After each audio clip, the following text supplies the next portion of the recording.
jumps out right away is that rebounding number. Yeah. Coach Mitty said he was surprised by it when he saw it because he's like, I don't really know what caused it, but do you have any kind of thoughts on that? I mean, rebounding is effort and mentality, and that hurts my heart to say that because I think our kids play hard and I think they have the right mentality, but apparently we didn't today. That number definitely jumps out at me too. And I mean, I knew it was happening in the moment, but I don't think I knew to that extent, right? But yeah, we must rebound better, and particularly against a team that's not really focused on that as much, So yeah, definitely got to get better at that. Another thing is it just seemed like late in the shot clock they were able to find shooters. Coach Mitty even said that's the most they were able to kind of score probably in the last 8 seconds of a shot clock this year, and that was kind of a point of emphasis for them coming in because they noticed how good y'all were taking away the first 2 looks. I guess what can y'all's team learn from this now that you face a team that has been able to execute like that late?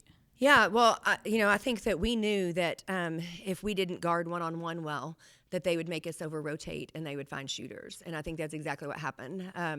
We might guard their first actions well, and then I'm not sure if we, lost focus throughout the shot clock. But when we had to help over, they're excellent at finding shooters. And so that's when we were exploited the most, is that when we weren't guarding one-on-one. In the first half, I thought we really didn't do a good job of that. And we talked about it and addressed it at halftime. And I thought, obviously, in the third quarter, we did a little bit better job of that. But in the fourth quarter, it didn't happen for us. Obviously, the win didn't come your way, but Bailey Maupin, especially in the third quarter all game, kind of stepped up in big moments to keep y'all in it, I guess, and give you a chance. I believe she moved in the 6th all-time scoring, passing Plonette Pearson. Can you just talk about what she's kind of meant to this program and what she meant tonight, almost giving you a chance to win at the end? Yeah, I thought that she had the right mentality. I thought early in the first half, I'm not sure as a team we had a real good mentality, but I definitely think in the second half she tried to take over and tried to be that senior leader for us. She obviously wants this to be her best year, as we all do, and that's what you want to see a 4-year player do, is step up in big moments. And I thought she did a great job of doing that and trying to rally her teammates around her to help.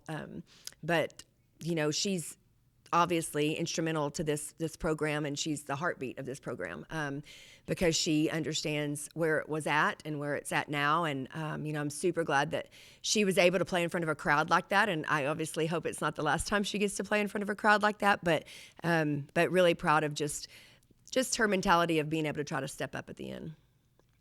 Coach, you talked about the crowd tonight. I mean, that loss aside, I mean, that was awesome. Yeah. I mean, you got to admit that it's been a long time. No doubt. Yeah, no doubt. I super appreciative, so grateful for Lady Raider Nation showing up. It was incredible to see the students, and that's what we're trying to do, and that's what we're trying to get it on a consistent basis. And I hate that our kids didn't get the win for them, but I do think that our crowd understands and appreciates our effort and their intentionality, and so hopefully they'll come back and continue to help us because we've got a lot of basketball to play. We've got a lot of games to still play, and we're going to see how we respond to this and step up and be ready for the next one. Chris, I know you had the long undefeated streak going, and the old cliche is was this a good loss? I know coaches don't like to hear that, but this will give you a chance to refocus, will it not? Yeah, there's no good loss, in my opinion. I mean, there's, whether you're on a streak or not, I mean, we got to have that mentality of the next game we're winning in it, and it doesn't matter what we've done in the past. And so, what I'm most interested to see is how we respond, for sure, because this is the first time that we'll have to do that this year. And again, we have a really big trip coming up in front of us and good basketball teams to play. I think our kids will rise up for sure, but we talk all the time that if you're going to learn lessons, you want to learn them in a win if you can. You don't want to have to learn them in a loss. So, it's unfortunate, but our kids will bounce back and we'll be ready to go against BYU. Coach, what did Jada give you in the third quarter? Because it seemed like she really kind of gave you a spark the latter stages. I think she had 9 points in that quarter. Jada? Jada. What did she do for you? Well, she gave us the inside presence. We knew that we needed more paint touches just to be able to loosen up the perimeter defenders for us. And so I thought she did a great job of just being really smart with the basketball and patient. When she needed to score, she scored. When she needed to pass, she passed. And she defended really well, too, because that's the reason that we didn't use her much in the first half, is we were concerned about the matchups because they are pretty guard heavy, and we were afraid that they might, exploit her a little bit. But we found the right matchup that we needed on defense, and I thought that she really did a nice job for us offensively and defensively, to be honest. And loss aside tonight, I mean, the last few years, you guys have had great non-conference records, and it just hasn't translated in Big 12 play. What's different about this year as opposed to the last few years? The kids that are in the locker room. We have the right mentality. We have the right group. They're very coachable. We have a great staff. And to be honest, we've been building to this, right? I mean, we have 6 returners that understand what our defense is supposed to look like. The kids that we recruited, we were able to recruit to our defense and to our needs, and that has certainly helped us. And so it's just about, getting the program. It just takes time. It takes time to get the right people in there, and I'm really proud of this group. I'm really proud that they're on our bus, and it's just these kids are bought into being Lady Raiders. You mentioned the first half a little bit. Did it kind of seem like they were hesitant on offense to just kind of make the decision and just go with it instead of just kind of looking for the perfect opportunity? 100%. Yeah, I thought we were super hesitant the first half. They changed defenses a little bit, but we knew they were going to do that, and I didn't understand why we were standing and holding it quite a bit, or maybe we were looking for, like you said, the perfect matchup or the perfect opportunity to score, but we were definitely stagnant. There's no doubt about that, and we talked about that at halftime. Just kind of looking at everything, I think you said that you were kind of disappointed in the fight for the rebounding. Last year, that was kind of a more consistent thing, but I think that's probably the first time you've had that this year.